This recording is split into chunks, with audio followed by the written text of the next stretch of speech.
बड़े कबूलनामे सामने आए। आईएसआई के इशारे पर 6 आतंकी ऑपरेट कर रहे थे। आतंकियों ने देश में कई जगहों पर रेकी की थी। रेकी के बाद अब टारगेट फाइनल होना था। विस्फोटक और हथियार पहुंचने की खबर दी गई थी।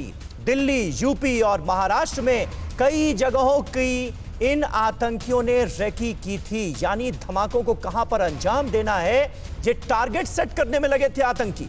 Underworld don Anees logistics support दे रहा था। धमाकों के लिए जगह फाइनल करने वाले थे आतंकी, ये भी पता चला है। यानी अपनी साजिशों को अंजाम देने की फाइनल स्टेज में थे ये आतंकी। रिमांड के दौरान टारगेट की जानकारी लेगी पुलिस। रेकी की गई जगहों पर आतंकियों को बाकायदा ले जाया जाएगा और उनसे पूछताछ करके पता लगाने की कोशिश की जाएगी कि साजिशों के तार किससे किससे जुड़े हैं। पुनीत शर्मा हमारे सहयोगी दिल्ली से हमारे साथ मौजूद हैं। पुनीत, निश्चित तौर पर दिल्ली पुलिस की स्पेशल सेल की बहुत बड़ी कामयाबी है कि इन 6 आतंकियों को दबोच लिया गया, वरना ये अपनी साजिशों को अंजाम देने में कामयाब होते तो न जाने क्या करते, क्या होता। और क्या जानकारी मिल पा रही है? देखिए, सबसे पहले समीर यहां बताना चाहूंगा कि हिंदुस्तान एक आतंकी हमले की दहलीज पर खड़ा था। दिल्ली पुलिस की स्पेशल सेल ने 6 आतंकियों को गिरफ्तार किया। आखिरी जो हमला हुआ था, आतंकी घटना जो दिल्ली में हुई थी, वो 2008 में ब्लास्ट हुआ था और 2010 में जामा मस्जिद गोलीकांड हुआ था।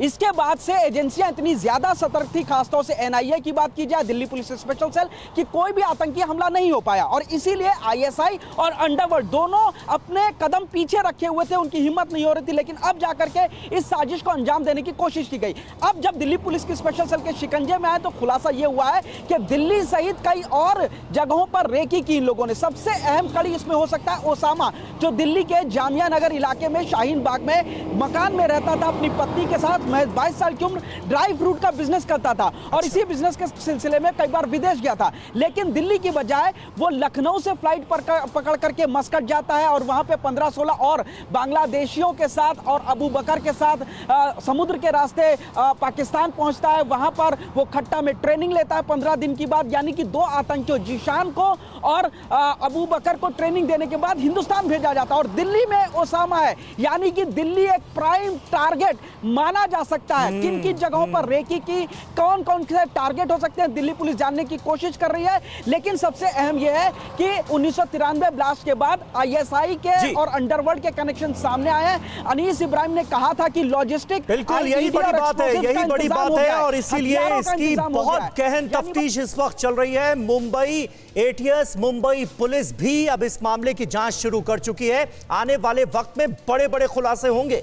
गिरफ्तार आतंकियों से पूछताछ में अहम जानकारियां हाथ लगी हैं। बंगाल में हो सकते हैं पाकिस्तान से लौटे 16 आतंकी, ये पता चला है। TV9 भारतवर्ष पर टेरर प्लान की ये एक्सक्लूसिव खबर आपके सामने। बांग्ला बोलने वाले 16 आतंकी बंगाल में छिपे हुए हो सकते हैं। सोर्सेस के हवाले से ये बड़ी जानकारी मिल रही है। रविशंकर दत्ता हमारे सहयोगी कोलकाता से इस वक्त हमारे साथ जुड़ रहे हैं। ये जानकारी सामने आने के बाद बंगाल पुलिस कितनी अलर्ट नजर आ रही है, रवि? देखिए समीर, सबसे पहले तो ये आपको बताना चाहता हूँ, जिस बात की आप जिक्र कर रहे हैं, ये बात खबर कोलकाता में पहुँचने के बाद, गवर्नमेंट के पास पहुँचने के बाद, यहाँ पे एटीएस जो है, यहाँ पे एसटीएफ जो है, सारे यहाँ पे तैनात हो गए हैं। लेकिन इसके बारे में कोई खुलासा नहीं करना चाह रहे। इसका कारण ये है कि कोलकाता एक ऐसा जगह है जो कि सेफ पैसेज है। यहाँ से आप बांग्लादेश चला जा सकते हैं, यहाँ से नेपाल जा सकते हैं। तो अगर यहाँ पे मीडिया के सामने ये खुलासा कर दिया गया कि वो क्या एक्शन ले रहे हैं, तो फिर खबर पहुँच जाएंगे कि पुलिस का मूवमेंट क्या हो रहा है। इसीलिए क्योंकि ये बांग्लादेश बॉर्डर का बिल्कुल नज़दीक है, यहाँ पे क्या मूवमेंट हो रहा है इसके बारे में पुलिस ने बिल्कुल खुलासा नहीं किया है। एटीएस ने, एसटीएफ ने बिल्कुल खुलासा नहीं किया। लेकिन 100% श्योर अंदर ही अंदर कुछ चल रहा है, क्योंकि पुलिस यहाँ पे कुछ बोलने के लिए कोई मतलब वो राजी नहीं है। दूसरी बात है, कुछ महीने पहले यही पश्चिम बंगाल से अलकायदा का टेररिस्ट पकड़ा गया था, मुर्शिदाबाद मालदा से, जहां पे हमने खुद खबर किया था कि एक भाग चुका है। तो वो क्या बांग्लादेश गया है या फिर वो यहाँ पे है, किनका कनेक्शन है? क्योंकि जैसे एक खबर सूत्र से हमारा चैनल सही बात है और पुलिस था, ये कह रहा है जो हमारे सुरक्षा बल हैं वो बहुत ही प्रोफेशनल तरीके से अपनी तफ्तीश को आगे बढ़ा रहे हैं। जो जानकारियां नहीं दी जानी चाहिए, जिनसे जरा सा भी शक हो कि इससे आतंकियों को फायदा हो सकता है, वो जानकारियां नहीं दी जा रही। और TV9 भारतवर्ष भी इसीलिए बहुत ही जिम्मेदारी के साथ इस खबर को दिखा रहा है। वही इंफॉर्मेशन दी जा रही है जो किसी भी तरह से आतंकियों को मदद ना पहुंचाए, यानी जिसकी वजह से आतंकी ऐसा बिल्कुल ना हो कि अलर्ट हो जाएं। तो पूरी जिम्मेदारी के साथ हम ये खबर दिखा रहे हैं, लेकिन हमारे तमाम सहयोगी, तमाम संवाददाता इस खबर को लगातार ट्रैक कर रहे हैं और पल पल की अपडेट आगे भी आपको देते रहेंगे। बहुत बहुत शुक्रिया आप सभी का हमारे साथ जुड़ने के लिए। न्यूज़ टॉप 9 रोज सुबह 7 बजे और शाम 7 बजे सिर्फ TV9 भारतवर्ष पर।